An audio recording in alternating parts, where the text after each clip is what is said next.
कहते हैं ठाकुर जी पीड़ा में आ जाते हैं, बीमार पड़ जाते हैं, स्नान करके ठाकुर जी को ज्वर आता है। अब शास्त्रीय दृष्टिकोण से देखें, तत्व की दृष्टिकोण से देखें तो भगवान को कोई पीड़ा नहीं हो सकती, ठाकुर जी कभी पीड़ा में नहीं जा सकते। लेकिन एक पीड़ा है जो ठाकुर जी को सताती है, और वो क्या है? हमारी अश्रद्धा, हमारा अविश्वास, हमारे द्वारा किए गए अपराध, वो भी धाम में आके, तीर्थ में आके, ठाकुर जी के सन्मुख, उससे ठाकुर जी को पीड़ा होती है। लेकिन महाप्रभु जगन्नाथ इतना प्रेम करते हैं। कोई बात है वहां पे? आप बार बार इशारा कर रही हैं, स्क्रीन नहीं दिख रही है तो कोई बात नहीं, आप जाके बोल दो, बीच में बोलेंगे तो कथा रुकती है। वो अभी भैया सो के नहीं आए होंगे, जिनका कार्य रहता है, आ जाएंगे तो करवा देंगे। हमारी बात ध्यान से सुनिए, क्योंकि समय कम है और हमको बातें बहुत करनी है आपसे। महाप्रभु जी को सबसे बड़ी पीड़ा क्या होती है कि कोई श्री क्षेत्र में आने के बाद पुरी में आने के बाद, महाप्रभु जी के दर्शन करने के बाद, महाप्रसाद पाने के बाद, सब वैष्णवों का संग करने के बाद, कथा श्रवण करने के बाद, इतना सब कुछ होने के बाद भी किंचित अविश्वास यदि ठाकुर जी के प्रति उसको होता है तो यह पीड़ा महाप्रभु जी को सताती है। इस क्षेत्र में आने के बाद, इतनी कृपा का अनुभव करने के बाद मेरा कल्याण होगा कि नहीं होगा, ये संशय जो उस व्यक्ति को होता है, ये पीड़ा महाप्रभु जी को सताती है। जलाभिषेक, रथारूढ़ नंद नंदन का दर्शन करने के बाद, इतना सब कुछ प्राप्त हो जाने के बाद भी उसको संशय है, ये पीड़ा महाप्रभु जी को सताती है। और उस पीड़ा को महाप्रभु जी अपने ऊपर लेकर के आगामी 15 दिनों के लिए शांत हो जाते हैं, मौन हो जाते हैं। और हमारा जो अविश्वास है, हमारी जो अश्रद्धा है, हमारे जो पाप कर्म है, हम जो यहाँ इस तीर्थ में आकर के, इस क्षेत्र में आकर के अशुद्ध क्रिया करते हैं, उन सब क्रियाओं को अपने ऊपर लेकर के उनका उपशमन करने के लिए 15 दिन के लिए महाप्रभु जी औषधि लेते हैं। वो औषधि महाप्रभु जी नहीं लेते, वो हमको देते हैं। आपकी अश्रद्धा दूर हो, आपका विश्वास दूर हो, आपने जो तीर्थ में जाकर के अपराध किया वो दूर हो, उसका नाश हो। इसलिए महाप्रभु जी अनवसर में चले जाते हैं। ऐसा देव कौन हो सकता है? हे कृष्ण द्वारिका वासिन क्वासी क्वासी महाभुज। ये महाभुज कुंती और द्रौपदी दोनों ने इनका नामकरण किया है। द्रौपदी कह रही है महाभुज, और उत्तरा और द्रौपदी, उत्तरा कहती है जगतपति। आप जैसा दयालु कौन हो सकता है? अहो वकीयम स्तन कालकूटम जिगांक्षया पाययदप्य साध्वी लेभे गतिम धातृचिताम ततोन्यम कंबा दयालुम शरणम व्रजेम। कितने दयालु! दर्शन दे करके, अभी मैं आज आपको कल जो हमने अनुभव किया उसके बारे में पूरी बात, क्योंकि पहले दिन तो हमने केवल महाप्रभु जी के प्राकट्य की बात सुनी। अब महाप्रभु जी के स्नान दर्शन करने से, स्नान वेदी पर दर्शन करने से, आदि आदि, उसका पूरा महात्मा सुबह से ही पढ़ रहा था, इतना अद्भुत, अभी सुनाऊंगा। लेकिन कितने दयालु! दर्शन देकर के, उत्सव करके, रथ आरूढ़ होकर के, सब क्रियाएं करके केवल हमारा पाप क्षमन ही करते हैं ठाकुर जी। उसके बाद भी हम इतने पापी हैं कि हमारे पाप रह जाते हैं, तो ठाकुर जी को वो पाप अपने ऊपर लेके पीड़ा में जाना पड़ता है।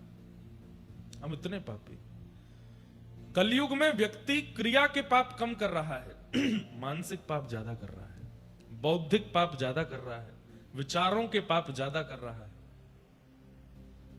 खड़े तो चकानैन के सामने हैं, लेकिन मन में वहां पर भी कुछ ना कुछ असद भाव चल रहा है, तब ठाकुर जी को पीड़ा होती है। और साल भर की हमारी ये समस्त पीड़ाएं जो हम यहां आकर के ठाकुर जी को देते हैं, ठाकुर जी उसको अपने ऊपर धारण करके 15 दिन के लिए अनवसर में चले जाते हैं। आज महाप्रभु जी का दर्शन नहीं, 15 दिन दर्शन नहीं होंगे। इस विषय में इंद्रद्युम्न राजा पूछ रहे हैं कि भगवान की 15 दिन की अनवसर कैसे, क्या नियम होने चाहिए। तब ब्रह्मा जी उत्तर देते हुए कहते हैं, 10 पंच दिनानैवं वासां वर्ण दृष्टितम कर्तव्यम तंत्र किम कर्मम वक्तव्य कमलासन। विशेष रूप से पुरी में निवास करने वाले और श्री जगन्नाथ जी की सेवा करने वाले और जिनके घर में भी महाप्रभु जी का स्वरूप विराजमान है, उनको ये बात ध्यान से सुननी चाहिए। जो लोग लाइव सुन रहे हैं वो भी सुनिएगा। 15 दिन स्नान कैसे होगा, ठाकुर जी की सेवा कैसे होगी, इस विषय में कहते हैं कि बांस पत्र बांधकर, जैसे आज ये पीछे बांस के पत्र बांध करके उसमें जगन्नाथ जी की जगह पर श्री नारायण, सुभद्रा जी के स्थान पर भुवनेश्वरी और बलभद्र जी के स्थान पर श्री वासुदेव जी को विराजमान करना चाहिए और इनका ही अर्चन और दर्शन करना चाहिए। महाप्रभु जगन्नाथ जी यदि किसी के घर में भी विराजमान हैं, उन्हें भी प्रयास करना चाहिए, आज महाप्रभु जी का मुख ढक दीजिए, अगले 15 दिन तक दूध का भोग लगाइए, औषधि दीजिए, ठाकुर जी अन्न सेवन नहीं करेंगे। और आगामी 15 दिन तक मंदिर का तो नियम है कि अंदर भीतर दीप भी नहीं जलेंगे, लाइट भी नहीं जलती है, ढोल नगाड़े ताशे नहीं बजते, गीत गोविंद का पाठ भी नहीं होता है, कोई भी ऊंचे स्वर में नहीं बोलता, उत्सव नहीं मनाता, सब एक प्रकार से मौन जैसे रहते हैं। क्योंकि महाप्रभु जी जब नहीं दिख रहे हैं तो फिर हमारे जीवन का अस्तित्व क्या है, इसलिए सब मौन हो जाते हैं, इसलिए सब शांत हो जाते हैं। लेकिन गीत गोविंद का पाठ क्योंकि चारों धामों में होता है, बद्री विशाल में भी होता है, द्वारिका में भी होता है, दक्षिण में भी होता है, इसलिए गीत गोविंद का भी यहाँ पर सब आप नृत्य दर्शन कर रहे थे। तो मंदिर के बाहर अपने घरों में गीत गोविंद गा सकते हैं, लेकिन महाप्रभु जी का मंदिर में गीत गोविंद का गान नहीं होता। ऊंचे स्वर में कोई बात नहीं करता। महाप्रभु जी की सेवा करने वाले थोड़े से पीड़ा में रहते हैं। क्यों? वैसे थोड़ा क्यों कहें, ज्यादा ही पीड़ा में रहते हैं। हमारे चकानैन महाप्रभु दिख नहीं रहे हैं, हम कैसे प्रसन्न रह सकते हैं। और ठीक 15 दिन बाद महाप्रभु जगन्नाथ जी की रथ यात्रा से ठीक एक दिन पहले नयन उत्सव होता है। उसको क्या कहते हैं? नयन उत्सव। दर्श बिन दुखन लागे नैन, दर्श बिन दुखन लागे। अच्छा, कई जगह महाप्रभु जगन्नाथ जी के बड़े विचित्र चित्र बना दिए जाते हैं कि महाप्रभु जी कार्टून के रूप में या किसी रूप में। देखो, महाप्रभु जी के रूप का भी भाव रखना चाहिए। महाप्रभु जी के सिर पर पट्टी रखी है, डॉक्टर उनकी नबज चेक कर रहे हैं, महाप्रभु जी के आगे काढ़ा रखा है, थर्मोमीटर में 100 से ऊपर लाइन जा रही है। ऐसे चित्र नहीं बनाने चाहिए। वो बहुत अंतरंग भाव है महाप्रभु जी का। कोई व्यक्ति पीड़ा में है, शोक में है, आप उसका बाहर अगर इस प्रकार से पोस्टर बनाए तो वो सामान्य व्यक्ति भी होगा तो उसको बुरा लगेगा। महाप्रभु जी हम सब वैष्णव। अच्छा, एक बात तो मैंने कह दी कि हम सब लोगों के पाप को ठाकुर जी अपने ऊपर लेते हैं, हम सब के द्वारा की गई असत क्रियाओं को ठाकुर जी अपने ऊपर ले। पर एक बात और मेरे को लगती है कि स्नान पूर्णिमा की रात्रि को ही वैष्णव अपने अपने घर लौटने लग जाते हैं। तो हम सब भक्त दर्शन करके वापस जाते हैं तो हमारी याद में भी ठाकुर जी बीमार पड़ते हैं, अपने भक्तों की याद में कि अब ये सब जा रहे हैं, अब ये सब मुझसे। क्योंकि स्नान पूर्णिमा आने वाली है तो पहले ही 1 सप्ताह पहले, 10 दिन पहले से भीड़ आ जाती है। जगन्नाथपुरी में खूब भीड़ होती है, महाप्रभु जी का उत्सव होता है। और अभी चंदन यात्रा होके चुकी, फिर उसके बाद में अधिक मास भी निकला है, फिर अभी रुक्मणी कृष्ण विवाह उत्सव भी हुआ। इतनी भीड़ आई, इतने वैष्णवों का दर्शन करके महाप्रभु जी चकाचक हो गए थे। लेकिन जैसे ही पहुंडी करके महाप्रभु जी भीतर गए, लोग बाग रात्रि में ही अपने घर को प्रस्थान करते हैं, तो महाप्रभु जी उसके भी शोक में आ जाते हैं कि मेरे सब वैष्णव जा रहे हैं। इस भाव से भी शायद महाप्रभु जी एकांत में चले जाते हैं। तो इसलिए उन दिनों में कुछ ऐसा भाव नहीं करना चाहिए। जहां कहीं भी जगन्नाथ जी का स्वरूप है, चित्रपट है, चित्रपट तो रख सकते हैं, लेकिन बाकी कई स्वरूप हों उनको ढक देना चाहिए। और केवल प्रार्थना करो कि महाप्रभु जल्दी मिलो। जब से तुम बिछुड़े पिए मोरे, जब से तुम बिछुड़े, ने कहूँ पायो न चैन, ने कहूँ दर्श बिन दुखन लागे नैन, दर्श बिन दुखन लागे। कल महाप्रभु जगन्नाथ जी के स्नान दर्शन कितने लोगों ने किए? सब नहीं किए। कोई रह तो नहीं गया था? कोई रह गए थे क्या? कौन कौन ने नहीं किए? हाथ ऊपर करो। मतलब आप दर्शन ही नहीं करने गए कल? गए नहीं, मंदिर के सामने ही नहीं गए? कोई बात नहीं, जो करके आए हैं उनको देख लो, उसी से ही आपको पुण्य फल प्राप्त हो जाएगा।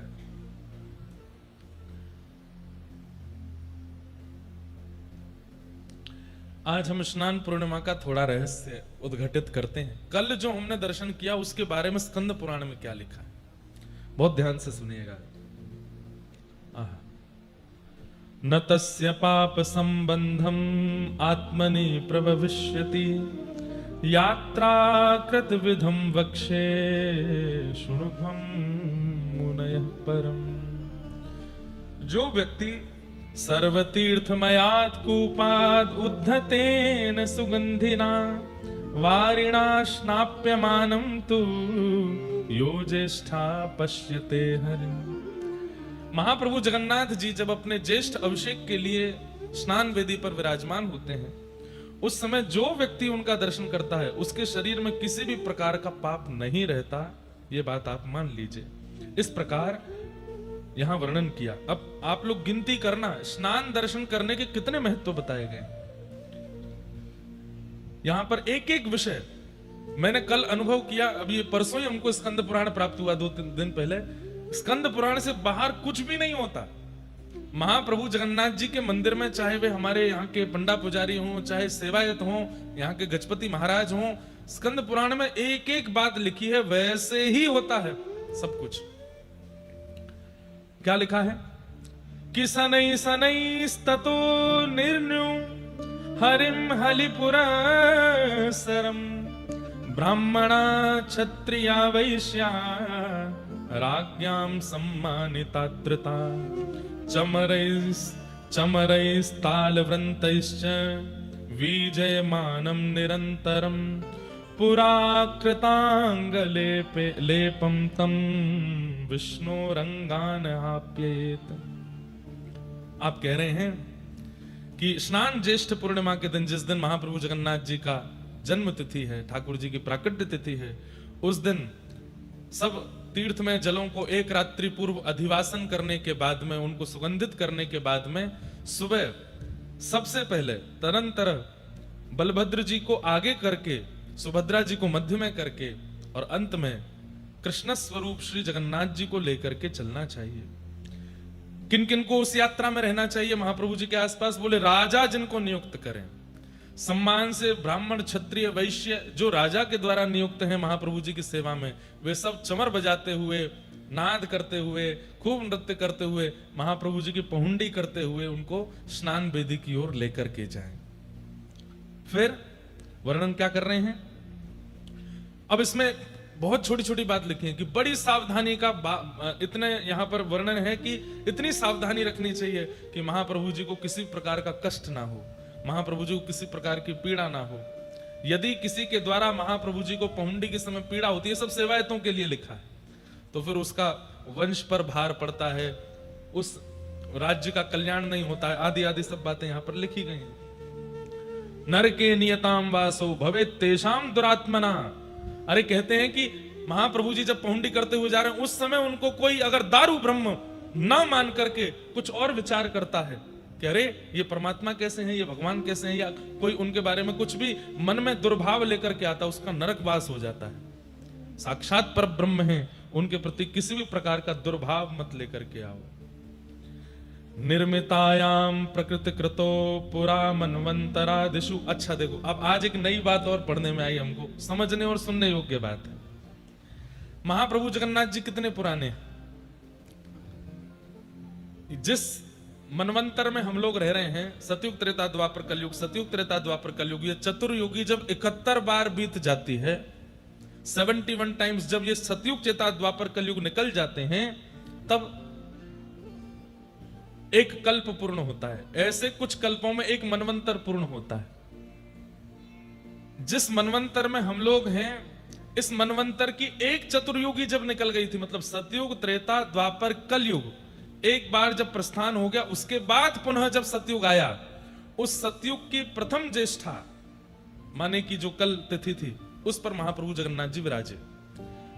अभी जो हम चल रहे हैं, अभी ये मेरे को अभी तो आचार्यों से पूछना पड़ेगा, अभी कितनी चतुर्युगी बीत चुकी हैं जब से पृथ्वी बनी है? कोई है यहाँ पे? कितनी त्रिपाठी जी संकल्प करते हैं, कितनी चतुर्युगी बीत चुकी हैं? सौम्या भाई को पता हो? हाँ, अभी वैवस्वत मनु का राज्य चल रहा है ना।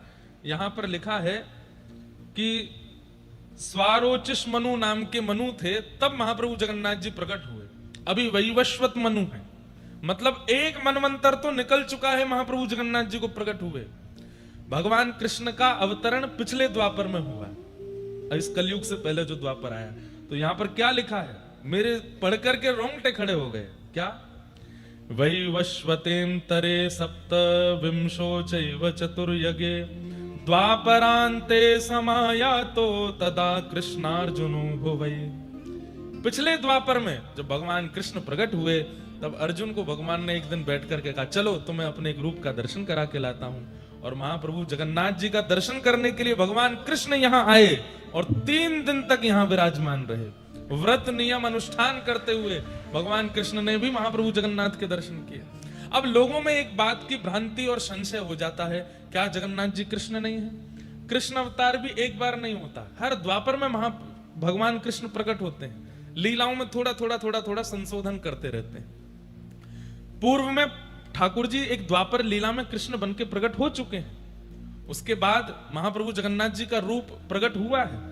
तो लेकिन इस द्वापर में, जो पूर्व की द्वापर है, तब श्री कृष्ण और अर्जुन यहां आए हैं और आकर के भगवान का दर्शन किया। और केवल दर्शन नहीं किया, क्या लिखा है? त्रिदिनानि स्थितावत्र व्रतस्तथो मधुसूदनम। 3 दिन यहां रहे। और 3 दिन कैसे रहे? बोले व्रत नियम करके, जो श्री क्षेत्र के नियम उन सबका पालन किया। भक्त्या संपूज्यतम स्थित्वा जगमत्तु द्वारकाम पुनः। 3 दिन यहां रह करके महाप्रभु जी का दर्शन करने के बाद तब भगवान कृष्ण लौट करके द्वारिका गए। आप जिन महाप्रभु जी का दर्शन कर रहे हैं, इनके सामने आकर के हमारे वृंदावन वाले लाला भी ऐसे प्रणाम करते हैं, अपने ही रूप को आप ही पूजे आप पूजावे। ये तो एक अद्भुत बात पढ़ने में आई कि यहाँ पर भगवान कृष्ण भी दर्शन करने आए। महाप्रभु जगन्नाथ जी बहुत पुराने हैं, कोई वर्णन नहीं कर सकता कि करोड़ वर्ष हैं, लाख वर्ष हैं, अरब वर्ष हैं, कितने। साक्षात परब्रह्म जगत नियंता जगदाधार, जिनसे ये सृष्टि चल रही है, वो इस वक्त कहां है? मंदिर में विराजमान, वही महाप्रभु जगन्नाथ, उनमें कोई अंतर नहीं है। तो इसलिए इन महाप्रभु जी की पहुंडी करते समय, इन महाप्रभु जी का दर्शन करते समय सेवायतों को भी बहुत ध्यान रखना चाहिए। महाप्रभु जी को कष्ट ना हो, महाप्रभु जी को किसी प्रकार की पीड़ा ना हो, और दर्शनार्थियों को भी ध्यान रखना चाहिए कि किसी भी प्रकार का अपराध आपसे ना बने। बहुत ध्यान से सब लोग सुनो। इस प्रकार भगवान की पहुंडी करते हुए उनको स्नान वेदी तक लेके जाना चाहिए।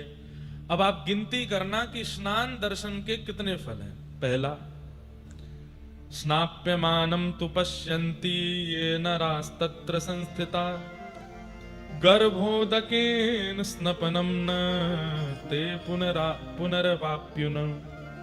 जो मनुष्य स्नान काल में भगवान का दर्शन करता है, उसको पुनः मातृ गर्भ में नहीं आना पड़ता। उसी समय निश्चित हो जाता है कि ये उसका अंतिम जन्म है, अब वह दोबारा धरती पर नहीं आएगा। आप में से जितने लोगों ने कल महाप्रभु जी का दर्शन किया, चलो हमने कथाएं कह कह करके महाप्रभु जी के बारे में सुना करके जबरदस्ती खींच खांच के आपको दर्शन कराई दिए, अब पुनर्जन्म नहीं होगा आपका, ये अंतिम जन्म है। इस बात को निश्चित करके जाइए कि अंतिम जन्म है। एक बार हमारे आज जीजा जी आए, गोसाई जी, राधा रमन लाल जी के, आप हमसे बोले बोले मुझे तो पुनर्जन्म लेना है। मैंने क्यों? बहुत पुरानी बात है, इनको याद भी नहीं होगी, मैं छोटा था। बोले मुझे तो पुनर्जन्म लेना। मैंने क्यों?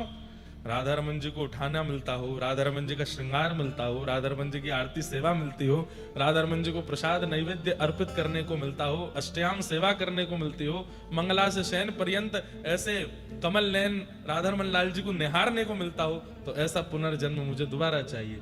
लेकिन आज मैं उस बात का संशोधन कर दूं, ये जन्म नहीं है, ये तो कृपा है। जन्म तो वो है जो संसार के विषयों में पढ़ते हैं, जिनको चिंता रहती है कि हमको कल के लिए कमाना है, परसों के लिए कमाना है, पत्नी के लिए कमाना है, बच्चों के लिए व्यवस्था करनी है, अपने घर बार करना है, ये करना है, वो करना है।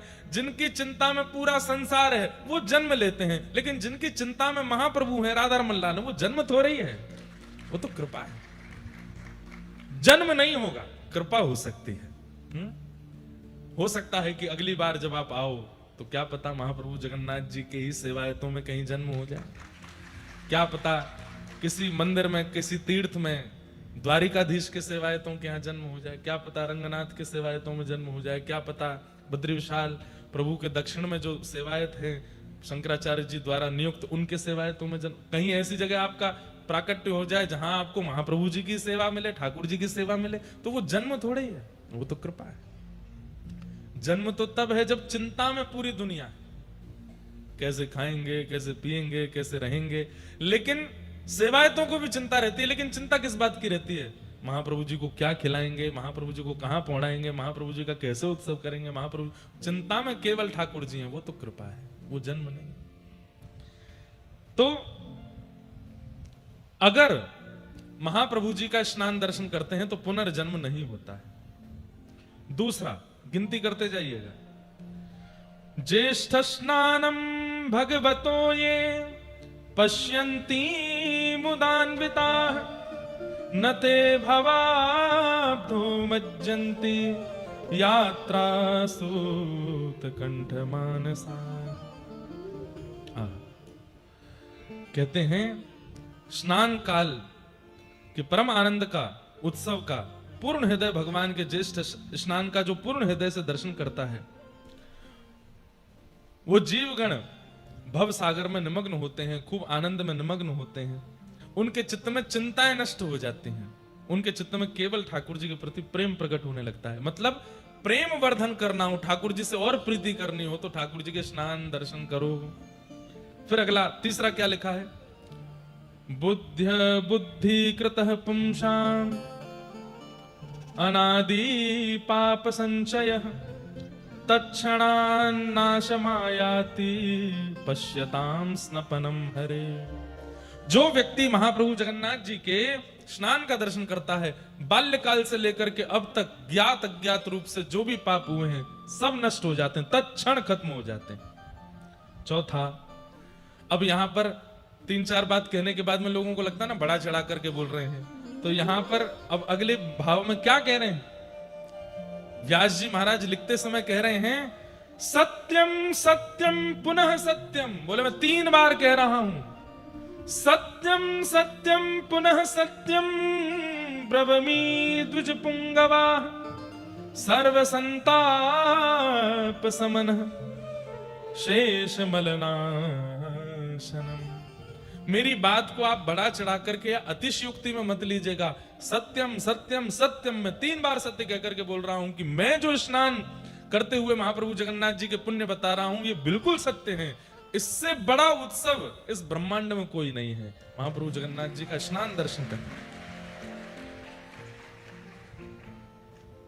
स्नपनम श्रीपते ज्येष्ठ्याम यदि भक्त्या विलोकितम प्रायश्चित्त निमित्तानि यानि पापानि सन्ति वे। जो लोग अपने पाप का प्रायश्चित करना चाहते हैं, मतलब अपना पाप याद है मैंने ये पाप किया है और मैं इसका क्या करूं, कैसे करूं, इससे कैसे बचूं, इसका प्रायश्चित क्या करूं, तो बोले प्रायश्चित करने में कुछ समझ ना आ रहा हो कि क्या प्रायश्चित करें, तो ज्येष्ठ पूर्णिमा के दिन महाप्रभु जगन्नाथ जी का स्नान दर्शन कर लो, आपका प्रायश्चित हो जाता है, सारे पापों से आप मुक्त हो जाते हो। तानि सर्वाणि क्षीयन्ते पश्यताम, 4 हो गए हैं, 5वां बता रहे हैं। तानि सर्वाणि क्षीयन्ते पश्यताम स्नपनम हरे। नातः परतरम कर्म याना यासे नमोचनम।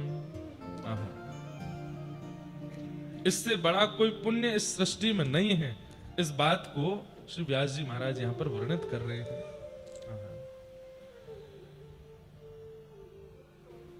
और क्या क्या लिखा है?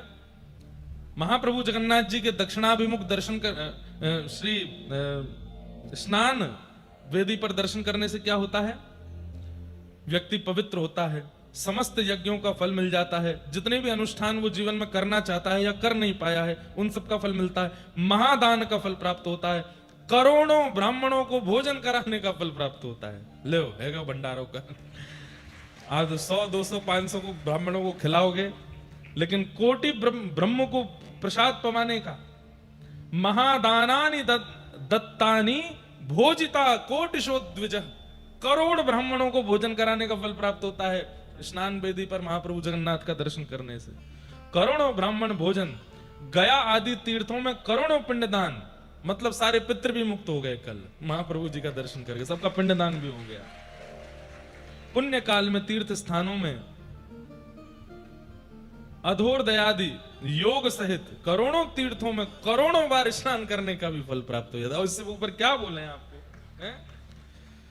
स्नातानि तेन भो विप्रा य पश्येत स्नपनम हरे कोटि तीर्थेषु कोटिश, मतलब गंगा जी, यमुना जी, कावेरी, सरजू जी आदि आदि आदि आदि जितनी भी नदियां हैं, जितने भी तीर्थ हैं, जितने भी कुंड हैं, जितने भी सरोवर हैं, जहां पे एक डुबकी लगाने का भी फल होता है, उन तीर्थ कुंड सरोवरों में भी 1 करोड़ बार स्नान करने का फल एक बार में प्राप्त होता है महाप्रभु जी को स्नान दर्शन करने से।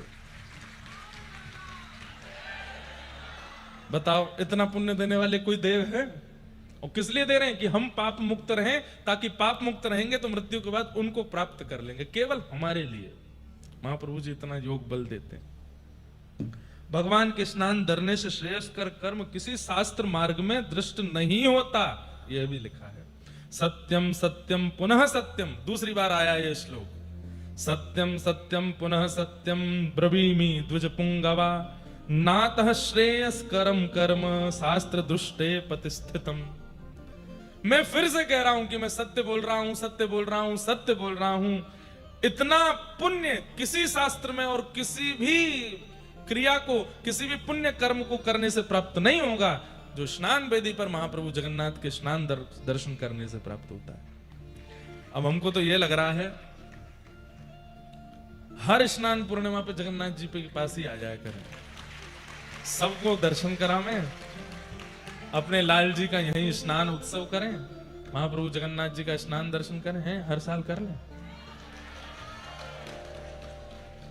क्या होगा फिर? इतने पुण्य आ जाएंगे हम पे कि हमको दूसरों को दान करना पड़े, ले हमारे पुण्य ले ले भाई।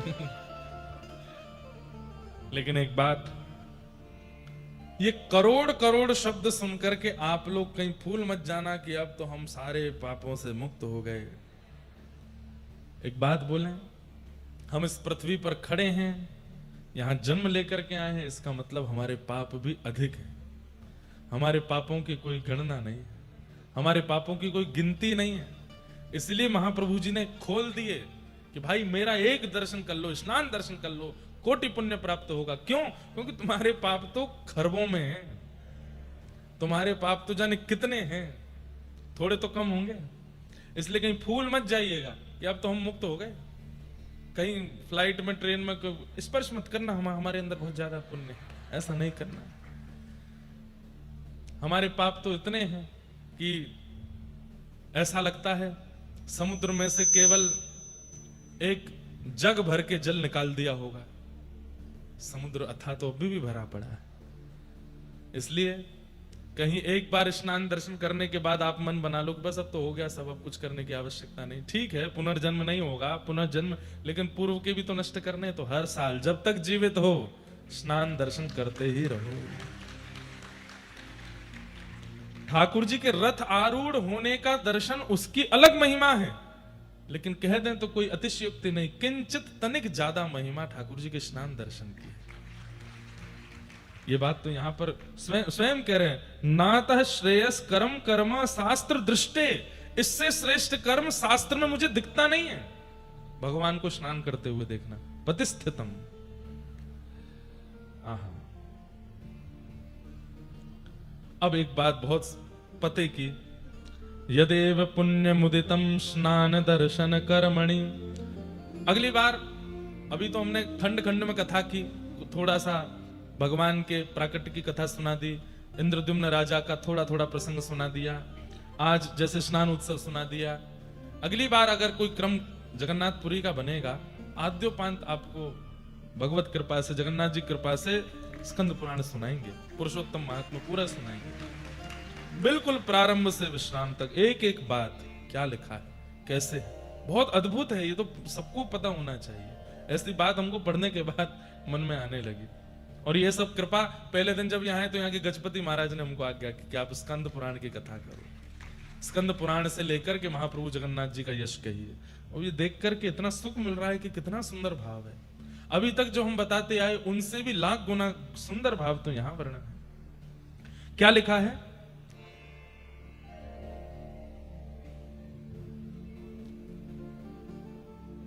स्नान दर्शन।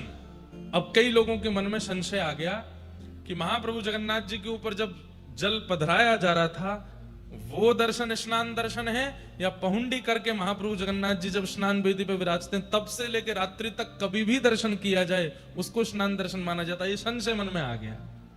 तब कह रहे हैं यदेव पुण्य मुदितम स्नान दर्शन कर्मणि तत्फलम वापनोति दृष्ट्वा मंचस्तमुच्यतम। बोले कि ठाकुर जी पहुंडी करके जब आते हैं और जैसे ही स्नान वेदी पर बैठते हैं और जब तक स्नान वेदी पर बैठे हैं तब तक दर्शन करना वो स्नान दर्शन ही है, उसका समान फल है। क्योंकि कई लोगों को चिंता हो गई कि हमने तो महाप्रभु जी के स्नान के समय नहीं किए दर्शन, लेकिन स्नान वेदी पर कितनी भी देर महाप्रभु बैठे उस समय जब जब आप दर्शन कर रहे हो उसका पुण्य अतीत है। अब एक प्रश्न और, क्या एक एव जगन्नाथ, एक एक जगन्नाथ त्रिधा तत्र स्थितो द्विजा एकैकस्यापि स्नपनं दर्शनम मुक्ति मुद्दितम। किसी ने महाप्रभु जगन्नाथ जी का जलाभिषेक नहीं देखा, बलभद्र जी का नहीं देखा पर सुभद्रा जी का देखा था, या जगन्नाथ जी का नहीं देखा, सुभद्रा जी का नहीं देखा, बलभद्र जी का देखा था। हम लोगों के मन में आता है कि जगन्नाथ जो है वो केवल कालिया ठाकुर हैं, उन्हीं का दर्शन, उन्हीं का स्नान वही फल देगा। तब कह रहे हैं, बोले तीनों में से किसी के ऊपर भी जलाभिषेक दर्शन या किसी का भी दर्शन मंचस्थ किया हो, मतलब स्नान वेदी पर, कभी कभी भीड़ इतनी ज्यादा, सेवाएं थी, इतने आ गए कि महाप्रभु जी दिख ही नहीं रहे, लेकिन बलभद्र जी दिख गए, तो तीनों में से कोई भी दिख गया हो तो उसका समान पुण्य प्राप्त होता है, बिल्कुल इसमें कोई संशय नहीं है। एक एव जगन्नाथ, ये तीनों जगन्नाथ ही हैं, इनमें भेद मत कीजिए। और जब महाप्रभु जगन्नाथ का स्नान दर्शन कर रहे हो तब क्या बोलना चाहिए? अब ये कल तो नहीं बोल पाए, लेकिन अगली बार आए तो बोलना है। जयस्व राम भद्रेति जय भद्रेति यो वदेत, जय कृष्ण जगन्नाथ जयेत्युच्चारयेन्मुदा। क्या बोलना चाहिए? एक बार, हे कृष्ण जगन्नाथ, जब महाप्रभु जगन्नाथ का दर्शन करो, हे कृष्ण जगन्नाथ।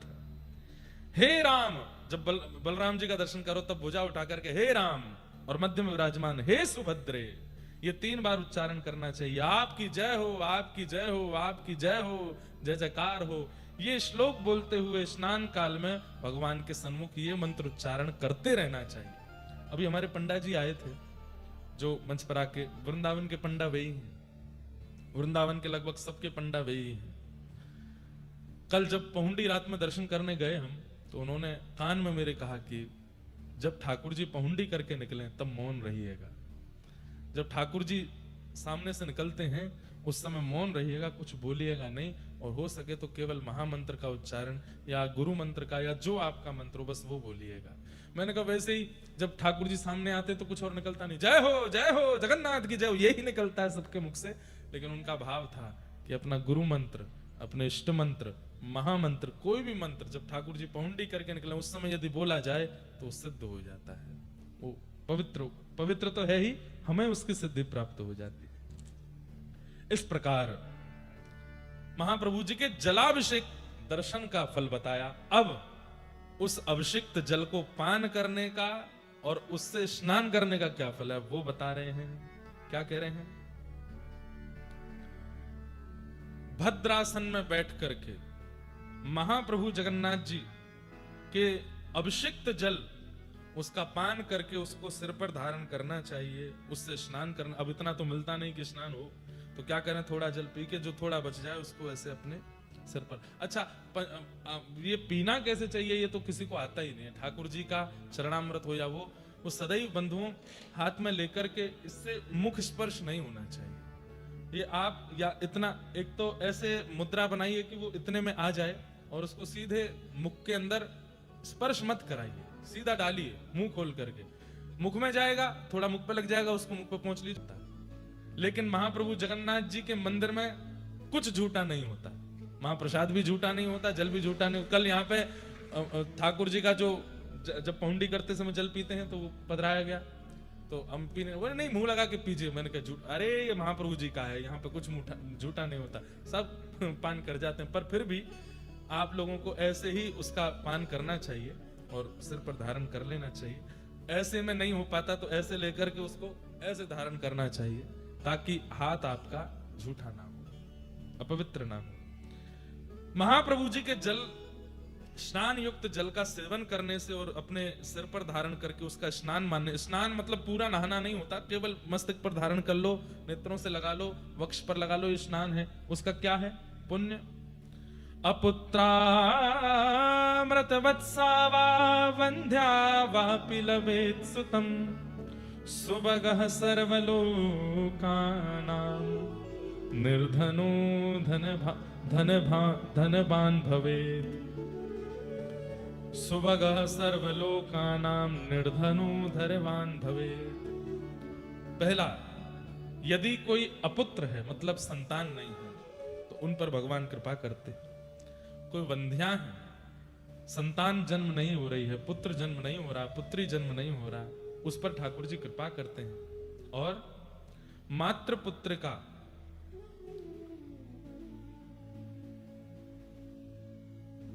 पुत्र प्राप्त होगा, पुत्री प्राप्त होगी। और जो निर्धन व्यक्ति है उसको धन प्राप्त होगा, उस पर भगवत कृपा बनी रहेगी और सर्वलोक प्रिय होगा। वो व्यक्ति ऐसी क्रिया, ऐसे कर्म करेगा कि सबको प्रिय लगने लग जाएगा। इसलिए महाप्रभु जगन्नाथ जी के जलाभिषिक्त जल को पान और उससे स्नान करने का ये फल है। दूसरा क्या कह रहे हैं? गोविर्णी लभते पुत्रम दीर्घायुगुणवत्तरम गंगादिवर्षतीर्थानां स्नानजं फलमाप्नुतात्। अगर कोई गर्भवती माता है वो यदि उस जल का सेवन करे तो ठाकुर जी का परम भक्त बालक जन्म लेगा, भक्त प्रहलाद, भक्त ध्रुव जैसा बालक प्रकट होगा और वो बालक अवश्य ही दीर्घ काल तक जीवित रहने वाला होगा, मतलब उसकी अकाल मृत्यु नहीं होगी। महागुणशाली पुत्र प्राप्त होगा।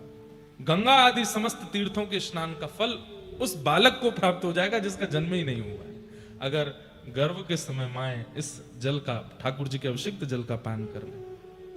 फिर क्या लिख रहा है कि कुष्ठ व्याधि युतो यो वै सर्वांग परिलेपयेत नश्यते नात्म संदेहो वाग्मी स्वाच्छस्तको विदः। किसी को कुष्ठ रोग हो गया हो, त्वचा की बीमारी, तो वो यदि ठाकुर जी के उस जल को अपने सर्वांगीण अंग पर लगा ले तो उसका कुष्ठ रोग ठीक हो जाता है और उसको समस्त रोग विनष्ट हो जाते हैं। जो भी रोग होंगे उसके, चर्म रोग हो चाहे भीतर का कोई रोग हो। सबसे बड़ी बात है कि कोई सांसारी रोग तो क्या दूर करना, लेकिन हमारे अंदर जो विषय है, जो वासनाएं हैं, संलिप्त हैं, वो नष्ट होने लग जाती है। महाप्रभु जी के उस जल का पान करने से निश्चित ही यह पुण्य प्रदायक होता है। नातः पवित्रम भो विप्रा सर्वधुन्य भोपि कर्तितम यत यत कामयते चित्ते एहि कामोस्मिकम तथा। कह रहे हैं कि महाप्रभु जगन्नाथ जी के इस जल को, इस जल की महिमा इतनी है कि कोई पवित्र नदी भी उसकी उपमा को ग्रहण नहीं कर सकता। इतना पवित्र महाप्रभु जगन्नाथ जी का अभिषिक्त जल है, उसका पान करना चाहिए। ऐसे विष्णु स्नानावशेषेण तायेन लभ्यते फलम स्नान दर्शन नजम पुण्यम धर्मात्मा लभते ध्रुवम।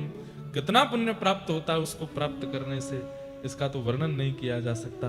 अतएव मनीषी गणों का कथन है कि धर्मात्मा व्यक्ति को स्नान दर्शन जनित पुण्य निश्चित प्राप्त होता है और व्यक्ति को साल में एक बार महाप्रभु जगन्नाथ जी का स्नान दर्शन अवश्य अवश्य अवश्य करना चाहिए। इस प्रकार महाप्रभु जगन्नाथ जी का स्नान दर्शन होता है। अब एक पन्ना पलट ही रहा था मैं, तो मैंने एक बात और पढ़ी, एक बात और सुनी। वो क्या? कितनी सुंदर बात।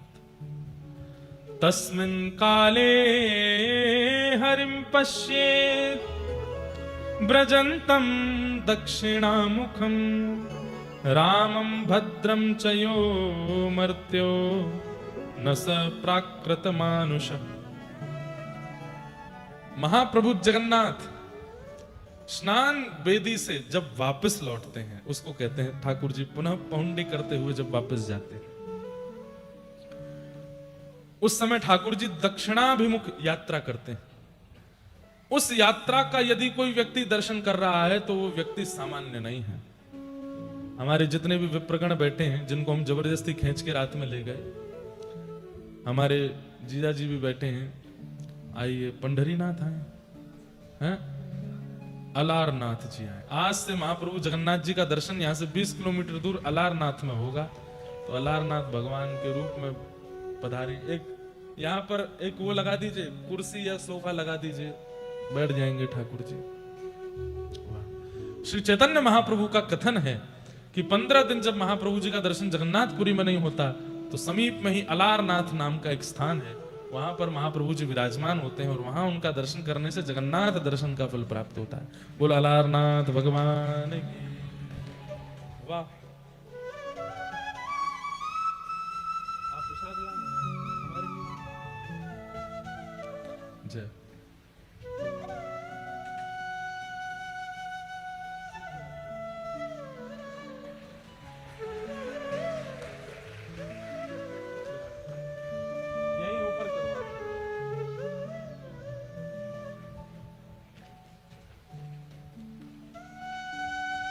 बस नहीं लगा।